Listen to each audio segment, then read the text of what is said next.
నమస్కారం, నా పేరు బాలా. బీసీఎన్ న్యూస్ కి స్వాగతం. ముందుగా ముఖ్యాంశాలు. ఎన్డీఏ ప్రభుత్వం దేశ అభివృద్ధికి చేపట్టిన పలు కార్యక్రమాలను విస్తృతంగా ప్రజల్లోకి తీసుకువెళ్లాలి.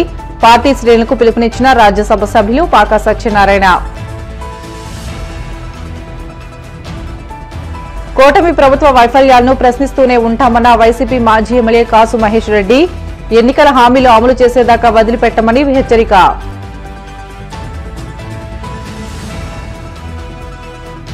ప్రతిభావంతులకు ప్రోత్సాహం ఎంతో అవసరం. ట్రిపుల్ ఐటీలో సీటు సాధించిన విద్యార్థిని అభినందించిన భీమవరం ఎమ్మెల్యే అంజిబాబు.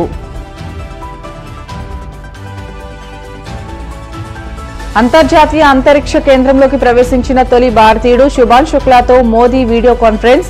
భారత మానవ సహిత యాత్ర గగన్ యాన్ కు ఇది తొలి అడుగు అని పేర్కొన్న ప్రధాని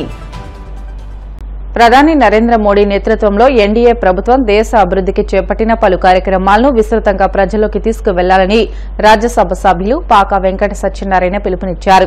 పశ్చిమ గోదావరి జిల్లా భీమవరం చినమేరంలో బీజేపీ జిల్లా ప్రధాన కార్యదర్శి కోమటి రవికుమార్ ఆధ్వర్యంలో బూత్ నెంబర్ 155లో మన్ కీ బాత్ కార్యక్రమంలో రాజ్యసభ సభ్యులు పాకా సత్యనారాయణ ముఖ్య అతిథిగా పాల్గొని మాట్లాడారు. అంతర్జాతీయ యోగా దినోత్సవం, ఎమర్జెన్సీ నాటి పరిస్థితులను ప్రధాని మోడీ కళ్లకు కట్టినట్లు వివరించారని తెలియజేశారు. జనతా పార్టీ వివాదంగా జరిపేటటువంటి కార్యక్రమంలో భాగంగా ఆంధ్రప్రదేశ్లోని పశ్చిమ గోదావరి జిల్లాలో భీమవరం నియోజకవర్గంలోని చిన్నమేర గ్రామంలో 155వ పోలింగ్ బూత్లో ఈరోజు ప్రధానమంత్రి దేశ ప్రజలను ఉద్దేశించి ప్రసంగించినటువంటి మన్ కీ బాత్ కార్యక్రమంలో గ్రామస్తులందరితో కూడా కలిసి వీక్షించేటటువంటి అవకాశం ఈరోజు ఇక్కడ జరిగింది. దేశ ప్రజలను ఉద్దేశించి గత నెలల కార్యక్రమంలో జరిగినటువంటి అనేక విషయాలు ప్రధాని దేశ ప్రజలందరికీ కూడా వివరించడం జరిగింది. అందులో ప్రధానంగా ప్రపంచంలో అంతర్జాతీయ స్థాయికి యోగాని పరిచయం చేస్తూ దాదాపుగా 150 దేశాల పైచులకు దేశాల్లో యోగా కార్యక్రమం చేసేటటువంటి స్థితికి భారత ప్రభుత్వం యొక్క ఆలోచన ప్రపంచానికి పరిచయం చేయడం, అదే రకంగా తద్వారా ప్రపంచంలో ఉన్నటువంటి అనేక ఇతర మతస్థులు చెందినటువంటి దేశాలు కూడా యోగా వల్ల కలిగేటటువంటి లబ్ధిని వారు గుర్తించడం, గుర్తించినటువంటి పరిస్థితుల్లో దీని యొక్క ఆచరణలో మనము సాంస్కృతికపరమైనటువంటి విజయాన్ని ప్రపంచం మీద మనం జరుపుకోవడం సాగింది. కాబట్టి ఈ యొక్క విషయాన్ని సమాజానికి మరొకసారి పరిచయం చేస్తూ భారత యొక్క ఖ్యాతిని ప్రపంచానికి పరిచయం చేస్తూ ఇంకో ప్రధానమైన విషయం 50 సంవత్సరాల ఎమర్జెన్సీ భారతదేశంలో విధిస్తుంది. 40 ఏళ్ళలో స్వాతంత్రం సిద్ధించిన తర్వాత 51లో బాబాసాహెబ్ అంబేద్కర్ యొక్క రాజ్యాంగాన్ని భారతదేశానికి అందించిన తర్వాత ఏ ప్రజాస్వామ్యం ఆధారంగా ప్రభుత్వం నడవాలో ఆ ప్రజాస్వామ్యాన్ని పూర్తిగా తొంగలో పెడుతూ 1975 జూన్ 25వ తేదీన నాటి కాంగ్రెస్ పార్టీ నేతృత్వంలో ఇందిరాగాంధీ తీసుకున్నటువంటి ఒక దుర్మార్గమైనటువంటి నిర్ణయాన్ని వ్యతిరేకిస్తూ భారత ప్రజానికంతా కూడా తిరగబడినటువంటి సంఘటన. తర్వాత 1977లో జరిగినటువంటి ఎన్నికల్లో కాంగ్రెస్ పార్టీని ఓడించినటువంటి విషయాన్ని మరొకసారి సమాజానికి గుర్తు చేస్తూ బాధ్యతతో కనుక ప్రజాస్వామ్యంలో ఓటు వినియోగించుకోకపోతే ప్రజలు ఏ రకంగా నష్టపోతారనేటటువంటి ఒక సందేశాన్ని కూడా దేశ ప్రజలకు అందిస్తుంది.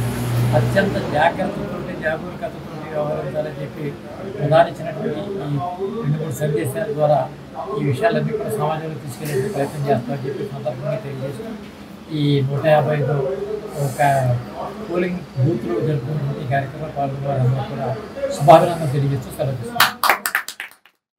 గ్రామంలో 155వ పోలింగ్ బూత్ మరి ఈ కార్యక్రమానికి ముఖ్య అతిథిగా రాజ్యసభ సభ్యులు శ్రీ పాకా సత్యనారాయణ గారు, అలాగే కూటమి నాయకులు పెద్ద ఎత్తున పాల్గొని నరేంద్ర మోడీ గారు ఏదైతే సందేశాన్ని అందరూ కూడా వీక్షించడం జరిగింది. మొన్న జరిగినటువంటి నెల రోజుల్లో జరిగినటువంటి విషయాలన్నీ కూడా మరి ఈ యొక్క కార్యక్రమంలో నరేంద్ర మోడీ గారు మనసులో మాట ద్వారా తెలియజేయడం జరిగింది. ఈ కార్యక్రమంలో పాల్గొన్నటువంటి ప్రతి వ్యక్తులందరికీ కూడా ఎన్డీఏ కూటమి నాయకులకు, రాజ్యసభ సభ్యులు పాకా సత్యనారాయణ గారికి కూడా ప్రత్యేక ధన్యవాదాలు. ఎన్నికలకు ముందు ప్రజలకు ఇచ్చిన హామీలను అమలు చేసే వరకు ప్రభుత్వాన్ని నిలదీస్తూనే ఉంటామని వైసీపీ మాజీ ఎమ్మెల్యే కాసు మహేష్ రెడ్డి స్పష్టం చేశారు. నరసారావుపేటలోని క్యాంపు కార్యాలయంలో ఆయన మీడియాతో మాట్లాడుతూ ఏడాది కాలంగా ప్రభుత్వ వైఫల్యాలను ప్రశ్నిస్తుంటే తట్టుకోలేక వైసీపీ నేతలను తప్పుడు కేసులతో భయపెట్టాలని కూటమి ప్రభుత్వం చూస్తుందని ఆగ్రహం వ్యక్తం చేశారు. ప్రభుత్వం మెడలు వంచైనా సరే ప్రజలకు హామీ ఇచ్చిన ప్రతి పథకాన్ని అమలు చేసేలా చూసే బాధ్యత ప్రతిపక్షంగా వైసీపీపై ఉందని అన్నారు. ఆంధ్ర రాష్ట్రంలో ఫ్రాక్షనిజాన్ని నడుపుతున్నట్టు చంద్రబాబు నాయుడు ఒక బాధ్యత కలిగిన ప్రతిపక్ష పార్టీగా వైఎస్ఆర్సీపీ పార్టీ లేదు ప్రతిపక్ష నాయకుడిగా జగన్మోహన్ రెడ్డి గారు ఈ రోజున ప్రజల పక్షాన నిలబడి పోరాటం చేస్తుంటే అడుగడుగున ఆయన్ని అనగదొక్కాలి, కేసులు బనాయించాలి, అక్రమ కేసులు పెట్టి అరెస్ట్ చేయాలి. బహుశా నెల 2 నెలల క్రితం వీకెండ్ కమెంట్ ఏదో వస్తుంది ఏబిఎన్లో, దాంట్లోనే విశ్లేషించారు. చంద్రబాబు నాయుడు గారు ఓడిపోతే 2-3 సంవత్సరాలు పట్టింది మళ్ళీ కలుపుకొని మళ్ళీ రాజకీయాలు చేయడానికి. అక్కడ కేసీఆర్ గారికి 1.5 సంవత్సరం పట్టింది. జగన్మోహన్ రెడ్డి గారు ఏంటి 6 నెలల్లోనే బయటకు వచ్చాడు, ప్రజల కొరకు పోరాటం చేస్తున్నాడు అంటున్నారు. అదేమన్నా తప్ప? మాకు అర్థం కావట్లే. ఈ రోజున ఓడిపోయాం కాబట్టి కుంగిపోవాలా?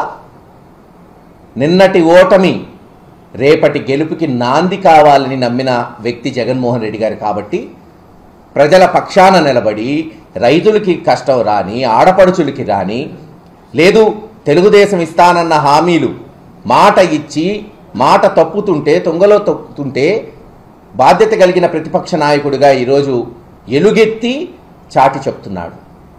దానికి ఇదేంటి, జగన్మోహన్ రెడ్డి గారు బయటకు వస్తాడేంటి, అక్కడ తెనాసిపోతారేంటి, పొదిలిపోతారేంటి? ఇవా జగన్మోహన్ రెడ్డి గారు ఎందుకు పోయారు? అక్కడ బహిరంగంగా కొంతమంది కుర్రవాళ్ళని పోలీసులు విచక్షణారహితంగా ఇష్టం వచ్చినట్టు కొడితే అది మొత్తం దేశమంతా చూస్తే ఇది తప్పు, మీకు ఇటువంటి హక్కులు లేవు, అధికారాలు లేవు, తప్పు చేస్తే వాళ్ళని శిక్షించండి కానీ ఇలా కొట్టే హక్కు లేదని చెప్పడానికి పోయాడు. దానికి చంద్రబాబు నాయుడు గారు ఏమంటారు? అది గంజాయి బ్యాచ్, గంజాయి బ్యాచ్ని ప్రొటెక్ట్ చేయడానికి పోయాడన్నారు. మీ ఇష్టమే, మీరే నిర్ధారించేశారు. ఎందుకంటే ప్రభుత్వం మీది కాబట్టి, అపారమైన అనుభవం ఉంది కాబట్టి, ఛానల్స్ అన్నీ మీ చెప్పు చేతల్లో ఉంటుంది కాబట్టి మీడియా వాళ్ళకి గంజాయి బ్యాచ్ అని ఒక లేబుల్ తగిలిచ్చేశారు. అయితే కొడతారా? మరి కుప్పం నియోజకవర్గంలో ఒక ఆడపడుచు, బహుశా శిరీష అనుకుంటా పేరు, కరెక్ట్గా నాకు గుర్తులేదు, చెట్టుకు కట్టేసి తెలుగుదేశం నాయకులు ఇష్టం వచ్చినట్టు ఆమెని తిడుతూ కొడుతూ డబ్బులు వసూలు చేయబోతే మరి వాళ్ళని ఎందుకు బహిరంగంగా కొట్టలేదు పోలీసులు? అనంతపూర్ జిల్లాలో బహుశా 9వ క్లాస్ చదివే బాలిక అనుకుంటా, ఒక చిన్న ఆడపిల్ల పాపం. ఎవరైనా కూతురే, కూతురున్న తండ్రులుగా బాధలు తెలుస్తాయి, భయాలుంటాయి. మరి అటువంటి చిన్న పిల్లని 14 మంది రేప్ చేస్తే మరి గంజాయి కొట్టిన బ్యాచ్ని బహిరంగంగా కొట్టిన వాళ్ళు ఆ 14 మందిని ఎన్కౌంటర్ చేయాలి కదా, మరి ఎందుకు చేయలేదు? అంటే అక్కడొక న్యాయం, ఇక్కడొక న్యాయం. మీ ఇష్టం, అధికారం ఉంది కాబట్టి ఏదైనా చేయొచ్చు, ఏదైనా చెల్లుబాటు అయింది. అది ఎండగట్టడానికే జగన్మోహన్ రెడ్డి గారు కంకణం కట్టుకొని తిరుగుతున్నారు. ప్రతిభకు పేదరికం అడ్డురాదని, ఇటీవలి కాలంలో బాలికలే విద్యతో పాటు అన్ని రంగాల్లోనూ ప్రతిభ కనబరుస్తున్నారని, ప్రతిభావంతులకు ప్రోత్సాహం ఎంతో అవసరమని రాష్ట public accounts committee chairman Bhimavaram MLA Pulaparthi Ramanjaneyulu అన్నారు. వైఎస్సార్ కడప జిల్లా ఇడుపులపాయ ప్రభుత్వ కళాశాలలో IIITలో సీటు సాధించిన విద్యార్థిని ఎమ్మెల్యే క్యాంపు కార్యాలయంలో ఆదివారం ఎమ్మెల్యే అంజిబాబు అభినందించారు. ఉన్నత చదువులకు వెళ్లలేని విద్యార్థులు నిరాశ చెందవద్దని, తమ దృష్టికి తీసుకుని వస్తే వారి చదువులకు పూర్తి సహకారం అందిస్తామని, విద్యతోనే దేశ అభివృద్ధి అని ఎమ్మెల్యే అంజిబాబు అన్నారు. నిర్వాహకులు చెరుకువడ రంగసాయి మాట్లాడుతూ పట్టణానికి చెందిన కార్మూరి సాయి హర్షిని భీమవరం ఏఆర్కేఆర్ మున్సిపల్ హైస్కూల్లో 10వ తరగతిలో అత్యుత్తమ మార్కులు సాధించి కడప జిల్లా ఇడుపులపాయలోని ప్రభుత్వ కళాశాలలో IIITలో సీటు సాధించిందని, భూపతిరాజు సూర్యనారాయణరాజు 10,000 రూపాయలను విద్యార్థి ఉన్నత చదువు నిమిత్తం సహకారం అందించారని తెలియజేశారు. ఏఆర్కేఆర్ మున్సిపల్ హైస్కూల్లో ఫస్ట్ క్లాస్లో పాస్ అయ్యి క్లాస్ ఫస్ట్ వచ్చి IIITలో ఇడుపులపాయలో సీటు సంపాదించడం జరిగింది. ఈ మెరిట్ పిల్లల్ని సపోర్ట్ చేసి వాళ్ళని పంపించినట్లయితే వాళ్ళంతా కూడా మంచి ప్రయోజకులయ్యే అవకాశం ఉంది. వారికి మన పూర్తి సహకారాన్ని అందిద్దాం. IIITలో మంచి మార్కులతో పాస్ అయ్యి మంచి ఉన్నత స్థితికి వెళ్ళాలని చెప్పి కోరుకుంటున్నాను. విద్యకు చాలా పెద్దపీట వేసిన రాష్ట్ర ప్రభుత్వంలో భాగంగా భీమవరం ఎమ్మెల్యే శ్రీ పులపర్తి రామాంజనేయులు గారు మన నియోజకవర్గంలో ఎక్కడెక్కడ పేదవాళ్ళు కానీ ప్రతిభ గల విద్యార్థులు కానీ ఎటువంటి పరిస్థితుల్లో ఇబ్బందులు పడకూడదు, వాళ్ళందరికీ కూడా మనం సహకరించాలి, దానికోసం నేను ప్రత్యేక కృషి చేస్తానని చెప్పడం జరిగింది. ఈ నేపథ్యంలో భీమవరం పట్టణంలో అన్ని మున్సిపల్ హై స్కూల్స్లో అత్యధిక మార్కులు విద్యార్థులు డిగ్రీలో కూడా పాస్ చేయడం జరిగింది. కారుమూరి సాయి హరిని మనం ఏఆర్కేఆర్ మున్సిపల్ స్కూల్లో ఆ అమ్మాయి 10th హై స్కూల్ ఫస్ట్ వచ్చారు. అలాగే గేమ్స్లో వాటిల్లో ముందుంటారు. ముఖ్యంగా ఈరోజు IIIT గవర్నమెంట్ సీట్ ఇడుపులపాయలో సీటు ఆ అమ్మాయికి వచ్చింది. ఈ అమ్మాయి ప్రతిభను గుర్తించి ఎమ్మెల్యే గారు అభినందిస్తున్నారు. మరి కొంతమంది దాతలు కూడా ఈ అమ్మాయికి ప్రజెంటేషన్ అంటే అతను మెరిట్ సంపాదించి ఇస్తున్నారు. ఇటువంటి ప్రతిభ గల విద్యార్థుల్ని ఆర్థికంగా లేని ప్రతి వాళ్ళు సహకరించాలి. మరి ఇంకా అమ్మాయికి చాలా వనరులు కావాలి. మరి అందరూ ముందుకొచ్చి ఆ అమ్మాయిని ప్రోత్సహించాలని కోరుకుంటూ ఇటువంటి భీమవరంలో ఉన్న దాతలు ఎటువంటి విద్యార్థులకైనా సహాయం చేయడానికి కులమతాలుగా అతీతంగా చేయడానికి కారణం స్ఫూర్తి పులపర్తి రామాంజనేయ ఎమ్మెల్యే. జాతీయ కెమెరా దినోత్సవ వేడుకలను ఏలూరు జిల్లా భీముడోల్లో స్థానిక ఫోటోగ్రాఫర్ యూనియన్ నాయకులు ఘనంగా నిర్వహించారు. సంత మార్కెట్ సెంటర్లోని డాగూరే కలాం వేదిక వద్ద భీముడోలు సర్కిల్ ఫోటోగ్రాఫర్ యూనియన్ నాయకులు డాగూరే కలాంల విగ్రహాలకు పూలమాలలు వేసి నివాళులు అర్పించారు. కెమెరా సృష్టి, ఫోటోగ్రఫీ రూపకల్పన నేటి ఆధునిక యుగంలో ఛాయాచిత్ర ప్రాముఖ్యతను సంఘ నాయకులు వివరించారు. ఫోటోగ్రఫీని వృత్తిగా చేపట్టి ఎన్నో ఆటుపోట్లను ఎదుర్కొంటున్న ఫోటోగ్రాఫర్లకు కేంద్ర రాష్ట ప్రభుత్వాలు రాయితీ రుణాలు ఇచ్చి ఫోటోగ్రఫీ కళను ఆదుకోవాలని సంఘ నాయకులు కోరారు. అనంతరం జులై 4, 5, 6 తేదీల్లో విజయవాడ కానూరు రోడ్లో నిర్వహిస్తున్న విజయవాడ ట్రేడ్ షో ఎగ్జిబిషన్ బ్రోచర్లను ఆవిష్కరించారు. భీమడోల్ ఫోటోగ్రాఫర్స్ సంక్షేమ సంఘం ఆధ్వర్యంలో భీమడోల్ సంత మార్కెట్లో డాగూరే గారు అబ్దుల్ కలాం గారి వేదిక వద్ద కెమెరా డే శుభాకాంక్షలు అందరికీ తెలియజేయడం జరుగుతుంది. మా ఫోటోగ్రఫీ సోదరులందరికీ కూడా కెమెరా డే శుభాకాంక్షలు తెలియజేస్తా ఉన్నాం. కెమెరా అంటూ తెలియకపోతే, కెమెరా అంటూ ఎవరికి ఫోటోలు లేకపోతే ఎవరికి కూడా బయట వ్యక్తులకు ఏ విషయాలు అయితే తెలిసేదైతే కాదు.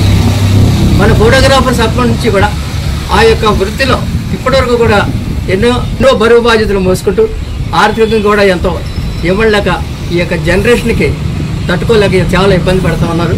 మా యొక్క ఫోటోగ్రాఫర్ల వాదలో ఆర్థిక ఇబ్బందులు గ్రహించి గవర్నమెంట్ వారు రాయితీతో కూడినటువంటి కెమెరాల్ని మా ఫోటోగ్రాఫర్స్కి అందజేస్తే ఈ యొక్క ఆర్థిక వ్యవస్థకి కొంచెం మెరుగుపడినట్టుగా ఉండి వాళ్ళ యొక్క జీవన గమనానికి ఉపయోగపడుతుందని చెప్పేసి వాళ్ళందరికీ కూడా మా గవర్నమెంట్ వారికి మా ఫోటోగ్రాఫర్స్ అసోసియేషన్ తరఫున రిక్వెస్ట్ చేస్తూ ఉంటూ అనేక లక్షలాది మంది ఈరోజు ఫోటోగ్రాఫర్లను మన నమ్ముకొని బ్రతుకుతున్నటువంటి కుటుంబాలు ఎన్నో ఉన్నాయి. మరి అటువంటి మంచి అవకాశాలు కలిగజేసిన మన డాగూరే గారికి, జెప్సీ గారికి, అలాగే టాల్బట్ గారికి కూడా మరి ఈరోజు ఘన నివాళులు మేము అర్పిస్తున్నాము. మరి బ్లాక్ అండ్ వైట్ నుంచి మరి కలర్ నుంచి డిజిటల్గా మరి అభివృద్ధి చెందుతున్న ఫోటోగ్రఫీలో మరి అనేక టెక్నాలజీ పరిస్థితులు మారుతున్నప్పటికీ దాన్ని అనుసరించి మా మిత్రులందరూ కూడా మరి ముందుకు వెళ్తున్నారు.